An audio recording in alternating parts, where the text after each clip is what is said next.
Dear listeners, we're back with a new story. Get ready for cheating, revenge, and wild relationship drama.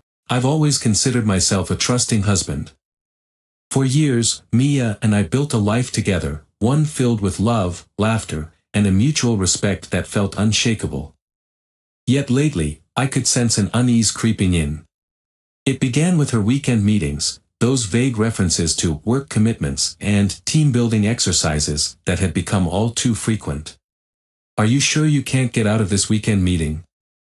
I had asked one Friday evening, the question slipping out as we sipped our glasses of wine. Mia smiled, but it didn't reach her eyes. "I really can't, Alex. It's important for the team. You know how it is." "Yeah, but you've had a few of these lately," I replied, my voice betraying a hint of concern. "Is everything okay at work?" She brushed it off, waving her hand dismissively. "It's just busy. Don't worry about it." But I couldn't shake the feeling that something was amiss. The way she would often leave the house, dressed in something a little too nice, her hair styled differently, made my stomach churn.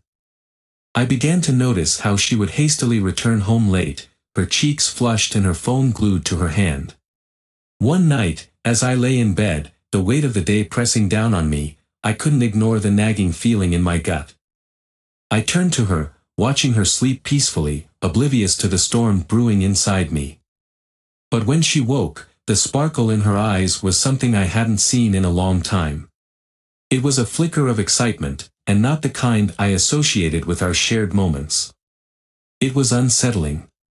Finally, after a week filled with dread and sleepless nights, I decided to take matters into my own hands. I had never considered myself the type to invade her privacy, but I felt desperate for answers. After some careful research online, I found a way to track her phone without her knowledge. The guilt clawed at me, but I justified it. I was only protecting my heart. That afternoon, while Mia was at work, I set up the tracking app. As I sat in my office, watching her movements in real time, the anxiety was palpable. I monitored her every move, praying I would be proven wrong. But when she drove to that same abandoned house on the outskirts of town, I felt the blood drain from my face. My heart raced with a mixture of fear and anger. I called Mark, my best friend, the moment I saw the notification. "Dude, you won't believe what I just found out," I said, my voice trembling with urgency. "Alex, what's going on? You sound stressed." "I think Mia is cheating on me," I blurted out. The words hung in the air, heavy and suffocating. "What? Are you serious?" Mark's voice turned serious. "What's your proof?" I set up a tracker on her phone. "She's at an abandoned house." "What the hell could she be doing there?" "Man, you need to confront her," Mark advised. "This can't go on. You deserve to know the truth." With his words ringing in my ears, I resolved to face this head-on. I waited until the sun began to set, the sky transforming into a canvas of oranges and purples. The abandoned house loomed ahead, a hollow structure that felt more like a tomb than a place of clandestine meetings. I parked a short distance away, the tires crunching on the gravel, and approached cautiously, dread pooling in my stomach. As I stepped closer, laughter echoed through the cracked walls, chilling me to the bone. I peered through a dirty window and caught sight of Mia, sitting on the floor, laughter spilling from her lips as she leaned into another man, his arm draped casually around her shoulders. The sight of her smiling at someone else felt like a punch to the gut. I felt the adrenaline surge through me, propelling me forward. I shoved the door open with a force that made it creak. "Mia!" I shouted, my voice filled with an anger I had never felt before. She turned, shock etched on her face, but it quickly morphed into something more, guilt, perhaps. "Alex! What are you doing here? Who the hell is this?" I demanded, my gaze shifting to the man beside her. He scrambled to his feet, clearly caught off guard. Just a colleague," she stammered, her eyes darting between us as the truth hung in the air, thick and suffocating. "A colleague?" I echoed incredulously. "You've got to be kidding me. This is how you spend your weekends?" With another man. I didn't mean for this to happen, Mia said, her voice trembling. It just did. Did you think I wouldn't find out? I shot back, my heart racing with disbelief. You've betrayed me, Mia. I trusted you. Her expression softened, and I could see the regret flooding her eyes. Alex, please, save it. I interrupted, my anger boiling over. You've shattered everything we built together. As I stormed out, the world outside felt surreal, colors brighter, sounds sharper, as if mocking my pain. When I returned home, I found the door ajar, an unsettling silence wrapping around me like a shroud. I stepped inside, my heart pounding, only to find a hollow space where our life once flourished. Mia's belongings were gone, clothes, photos, everything that made this house a home. Stumbling backward, I felt the ground fall away beneath me. My mind raced to comprehend the enormity of what had just happened. The dreams of a life together evaporated in an instant, leaving behind only the echo of betrayal. The air felt charged with an electric tension as I drove away from that forsaken house. I could still see the image of Mia laughing with another man seared into my mind, a haunting memory that threatened to unravel my sanity. Every mile I drove home felt like an eternity, the silence in my car amplifying the chaos inside my head. The reality of her betrayal was suffocating, a heavy blanket that suffocated any remaining hope I had clung to. As I pulled into our driveway, the sun was beginning to set, casting long shadows across the lawn. I hesitated at the door, fear gripping my heart. What if she was gone for good? The thought sent a fresh wave of panic through me. But I knew I had to confront her. I had to get answers, if only to reclaim a semblance of control in this spiraling nightmare. The door creaked as I pushed it open, revealing the emptiness inside. The silence echoed through the hall, a stark reminder of the life that had once flourished here. I moved through the house, my footsteps heavy as I took in the absence of her presence. It was as if she had never been there at all. Suddenly, I heard a noise, a soft rustling from the kitchen. My heart raced as I approached, the anger bubbling back to the surface. When I turned the corner, I found Mia standing there, her face pale and eyes wide with shock. Alex, she whispered, taking a cautious step back. I didn't expect you back so soon, really? I shot back, unable to contain the bitterness in my voice. What were you expecting? A warm welcome after what I saw. Her shoulders slumped as she sighed deeply, a flicker of guilt crossing her features. I can explain. Explain what? How you were with another man. How you laughed while I was at home, wondering where you were. My voice rose, the hurt spilling over into anger. You think you can just brush this off with an explanation? I didn't mean for it to happen, she said, her voice trembling. Ryan, he's not just some guy. I was feeling lost, and I thought maybe he could help me, help you. I laughed, a harsh, bitter sound. You've got to be kidding me. You didn't think I could help you? That you could come to me instead of sneaking around? It's not that simple, Alex, she pleaded, stepping closer. I felt so disconnected from you for a while now. I thought maybe being with Ryan would give me clarity. Clarity? I echoed, incredulous. So you chose to betray me? Do you have any idea what that does to someone? I trusted you completely, and you threw it all away for what? Mia's eyes shimmered with tears, her voice barely above a whisper. I made a mistake. I realize that now. But it wasn't just about him, it was about me feeling lost and neglected. I didn't want to hurt you. The sincerity in her voice made my heart ache, but anger overpowered it. You didn't want to hurt me. Yet here we are.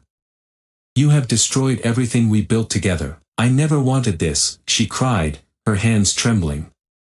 I thought I could figure things out, that it would be just a fling. I didn't mean for it to go this far. I shook my head, disbelief flooding my senses. You think a fling makes this any better? You think I can just forget what I saw? You think I can forgive you? Mia stepped back, looking defeated, her shoulders shaking. Alex, please. I love you. I'm so sorry. I never wanted it to come to this. You say you love me, but love doesn't betray. Love doesn't sneak around behind someone's back. I can't even look at you right now. I turned away, the weight of her words suffocating me. Where are you going? She called after me, desperation lacing her voice. I don't know, I replied, my voice low and broken. But I can't stay here. Not now. I walked out into the night, the cool air hitting my face like a slap. My heart raced, and my mind was a whirlwind of thoughts. I needed space to breathe, to think. I drove aimlessly, the roads blurring as tears filled my eyes. How could everything have unraveled so quickly? The life we had shared felt like a distant memory, slipping through my fingers like grains of sand. I finally pulled into a park, the dim light from the street lamps casting shadows across the empty spaces. I parked and sat in silence, staring out into the darkness. It was in this solitude that the realization hit me, the trust we had built was shattered, and the road ahead was uncertain. As the stars twinkled above, I felt a mix of anger, sadness, and an overwhelming sense of betrayal. Whatever had existed between Mia and me was irrevocably changed, and I had no idea how to move forward. The weeks that followed my confrontation with Mia felt like an endless cycle of pain and confusion. Each day was a struggle as I navigated the void left by her absence. I moved through life like a ghost, haunted by memories of laughter and love that now felt tainted. The emptiness of our home weighed heavily on my heart, and I found myself retreating into a shell, barely participating in the world around me. Friends reached out, concerned by my sudden withdrawal. Mark was relentless, insisting we meet up regularly. One Friday night, he finally managed to drag me out to a local bar, hoping some liquid courage would help shake off the darkness that had settled over me. Come on, Alex, Mark said, pouring a generous amount of whiskey into my glass. You can't keep hiding out in your apartment. It's not healthy, I grimaced, staring at the amber liquid. What's the point? It's not like I can drink away what Mia did. Maybe not, he replied, leaning forward, his voice steady. But you can at least try to have some fun. You need to get your mind off her. Fun? What's fun about knowing my wife betrayed me? I snapped, frustration bubbling to the surface. Look, I get it, Mark said, raising his hands in surrender. But you can't let her win by staying miserable. You need to take control of your life again. As the evening wore on, I reluctantly began to relax, the chatter around me a welcome distraction. But no matter how hard I tried to push thoughts of Mia away, they always crept back in. Later, after a few more drinks, Mark leaned closer, lowering his voice. Listen, I've heard some things. You might want to know about Ryan, the guy Mia was with. I straightened, the mention of his name sending a surge of anger through me. What do you mean? Some of the guys at work were talking. Apparently, Ryan has been getting a little too close to other married women. It's like he's got a reputation, Mark said, his eyes narrowing. He might be the kind of guy who gets off on ruining other people's lives. My stomach churned at the thought. So this wasn't just a random affair. He's been doing this to other guys too. Looks that way, Mark replied, his expression serious. You should confront him, Alex. Find out what he knows about Mia and what his intentions really are. I felt a mix of rage and determination welling up inside me. You're right. I need to confront him. The next day, fueled by anger and a desperate need for answers, I tracked Ryan down at a coffee shop he frequented. The place was packed with customers, the buzz of conversation mingling with the scent of freshly brewed coffee. As I scanned the room, I spotted him sitting in a corner, oblivious to my presence. He was engrossed in his laptop, a smug smile playing on his lips as he typed away. I took a deep breath, steeling myself for what was about to come. I approached his table, my heart pounding in my chest. Ryan. He looked up, surprise flashing across his face before a mask of indifference settled in. Alex. What a surprise. Cut the pleasantries, I said, my voice low and steady. We need to talk. About what? he replied, leaning back in his chair, feigning nonchalance. About Mia. I know what you did, I snapped, feeling the anger boiling over. You think you can just waltz in and take my wife away from me? His expression shifted slightly, revealing a hint of discomfort. Listen, Alex, it wasn't supposed to happen like that. She was just looking for someone to talk to. Talk to? I echoed incredulously. You think it's okay to take advantage of her when she was vulnerable? You knew she was married. Hey, it's not like I forced her into anything, Ryan shot back, irritation creeping into his tone. She made her choices, and you need to accept that. Accept it? I spat, anger surging. You think I'll just sit back and let you play with people's lives? You think you can just use her for your own gain? You think this was a game for me? Ryan leaned forward, his voice lowering. Mia was the one who wanted to take things further. She's the one who kept coming back. I'm just the guy who happened to be there when she needed someone. The truth of his words hit me like a slap, and I felt the air leave my lungs. So you admit it. You took advantage of her when she was at her weakest. Ryan shrugged, a smirk creeping across his lips. People get hurt in relationships all the time, Alex. You should have seen the signs. Maybe if you had been more attentive, this wouldn't have happened. His words stung like a knife, and I felt my composure slipping. You think I didn't try? You don't know anything about our marriage. Maybe not, he said, his voice dripping with condescension. But you obviously didn't see the cracks forming. I just happened to be there when she needed someone who understood her. I wanted to lash out, to throw the table aside and confront him physically, but I knew that wouldn't solve anything. Instead, I stood there, fists clenched, trying to contain the rage that was threatening to consume me. I'll be watching you, Ryan. You think you can just waltz into my life and destroy everything I've built? You're dead wrong, I warned, my voice low and menacing. Go ahead and try, he replied, his bravado unwavering. But I don't think you have the guts to do anything about it. I turned on my heel, storming out of the coffee shop, the weight of my anger heavy on my shoulders. As I stepped into the cool air, I felt the fury still pulsing through me, but there was something else, an unsettling realization that my marriage was no longer just a casualty of infidelity. It was caught in a web of manipulation, and I was determined to unravel the threads of this betrayal. I pulled out my phone and dialed Mark. I need your help, I said, my voice steadying with resolve. This isn't just about Mia anymore. There's something bigger at play here. What do you mean? Mark asked, his curiosity piqued. I don't know yet, but I have a feeling Ryan is just the tip of the iceberg. The days that followed my confrontation with Ryan were a blur of anger and confusion. Each moment seemed to heighten the stakes, and I felt like a pawn in a game I didn't fully understand. I couldn't shake the feeling that Ryan was merely a piece in a much larger puzzle, a pawn in someone else's game. It was time to dig deeper, and I knew I couldn't do it alone. Mark and I met up again, this time in his cramped office, cluttered with papers and half-empty coffee cups. He could sense my urgency as soon as I walked in. Okay, Alex. What's the plan? He asked, leaning back in his chair, fingers steepled beneath his chin. I need to find out who's really behind this, I said, pacing the small room. It feels like there's more to Mia's affair than just a fling with Ryan. Mark raised an eyebrow.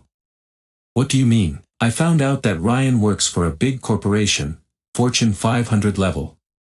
I think there's a chance he's being manipulated by someone higher up the chain, I explained, frustration bubbling in my chest. I need to know who's pulling the strings. Mark nodded, his expression serious.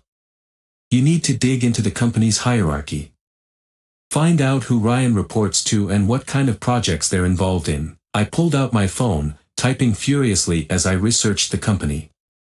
It's called Apex Innovations. They're known for their aggressive tactics and have a reputation for being cutthroat. I wonder if that's where this all stems from. Let's see what we can find, Mark said, leaning over my shoulder to get a closer look at my screen. We should start with Ryan's boss. If he's the one encouraging these affairs or using them to distract employees, we need to know. After a few minutes of searching, I found the CEO's name, Richard Hargrove. The man was notorious in business circles for his ruthless ambition and his history of using personal relationships to leverage power. "I've got a name," I said, feeling a surge of adrenaline. "Richard Hargrove. He's the CEO of Apex Innovations." Mark's eyes widened. "I've heard of him. He's a shark in the corporate world. If he's involved, it could explain a lot." "Exactly," I said, determination flooding my veins. "If I can confront him, maybe I can uncover the truth about what's going on with Mia and Ryan." Mark leaned back, contemplating the implications. "It won't be easy. Hargrove is not the type of guy you just walk up to." "I know," I said, clenching my fists. "But I have to try. For Mia's sake, if nothing else." The following day, I decided to stake out Apex Innovations. I parked across the street, a nondescript sedan blending into the background. The sleek glass building loomed above me, its polished exterior reflecting the sunlight as employees bustled in and out. My heart raced as I watched, searching for any sign of Ryan or Hargrove. After hours of waiting, I finally spotted Ryan leaving the building. He was on his phone, animatedly discussing something as he walked toward a nearby cafe. I took a deep breath and followed him, the adrenaline coursing through me. Once inside the cafe, I positioned myself at a table near the back, my heart pounding as I listened to his conversation. "Yeah, I'll handle it," Ryan said, his voice tense. "But if Hargrove finds out, it's going to get complicated. We need to make sure this doesn't blow back on us." I strained to hear more, feeling a mix of anger and confusion at the implications of his words. Who was involved in this? What did they mean by blow back? Just then, the bell above the door chimed, and I turned to see Richard Hargrove walking in, his presence commanding immediate attention. He was tall and impeccably dressed, exuding an air of confidence that seemed to part the crowd around him. My heart raced as I realized I was about to witness a confrontation I never anticipated. "Ryan," Hargrove called out, striding toward him. "We need to talk about your recent performance. I've had complaints from upper management about your focus. You need to step up." "Of course, sir," Ryan replied, straightening up, his tone shifting from casual to professional in an instant. "I'll do whatever it takes." "Good. I need to see results, not excuses," Hargrove said, his voice cold and unyielding. "This isn't a game, Ryan. Lives are at stake, and I won't tolerate distractions." Ryan nodded, looking uneasy but determined. "Understood. I'll make sure it doesn't happen again." As they exchanged a few more words, I felt a surge of anger. This was it, the man behind the curtain, the one manipulating everything. I needed to confront him, to force him to acknowledge the chaos he was wreaking on my life. Once they finished their conversation, Hargrove turned to leave, but I took a deep breath and stepped in front of him. "Hargrove," he halted, eyebrows raised in surprise. "And you are, Alex." "I need to talk to you about Ryan and my wife," I said, my voice steady despite the rapid beating of my heart. Hargrove's expression shifted from surprise to mild amusement. "Your wife? What a peculiar way to introduce oneself." "Don't play games with me," I said, my voice low and firm. "I know what you're doing, and I want to know why you're allowing this to happen." "Allowing what to happen?" Hargrove replied, a predatory smile creeping onto his face. "You're going to have to be more specific." "Ryan's affair with my wife, Mia," I shot back, feeling the heat rise in my chest. "You're the one who's orchestrating this chaos. What do you gain from ruining lives?" His demeanor shifted, the playful facade dropping. "You really think I'm involved in your little domestic issue? How quaint." "I know how your company operates," I pressed, my frustration boiling over. "You're a ruthless businessman, and I refuse to believe you're not behind this." Hargrove studied me for a moment, a smirk still playing on his lips. "I can't say I'm particularly concerned with the affairs of my employees, especially when they choose to mix business with pleasure. But you do well to remember, Alex, this is a cutthroat world. People make choices, and they live with the consequences. You think this is just a game? I spat, anger rising in my throat. This is my life. My marriage. His expression hardened, and he leaned closer, his voice low and chilling. You do well to tread carefully, Alex. I don't take kindly to threats, especially from someone who clearly doesn't understand the stakes. If you want to confront the issues in your marriage, I suggest you do it away from my company. I'm not afraid of you, I said, my voice firm. I'll expose what you're doing if I have to. Hargrove chuckled, an unsettling sound. Do what you must. Just know that I'm not the one you want to provoke. With that, he turned and walked away, leaving me standing there, rage coursing through my veins. I realized I was in deeper than I had anticipated. This was no longer just about Mia's infidelity, it was about something far more sinister. Hargrove's power was palpable, and I could feel the shadows closing in around me. I rushed back to my car, my mind racing. I needed to find a way to protect Mia and confront the realities of the world she had fallen into. The stakes were higher than ever, and I wasn't going to back down without a fight. The game had only just begun, and I was determined to turn the tables.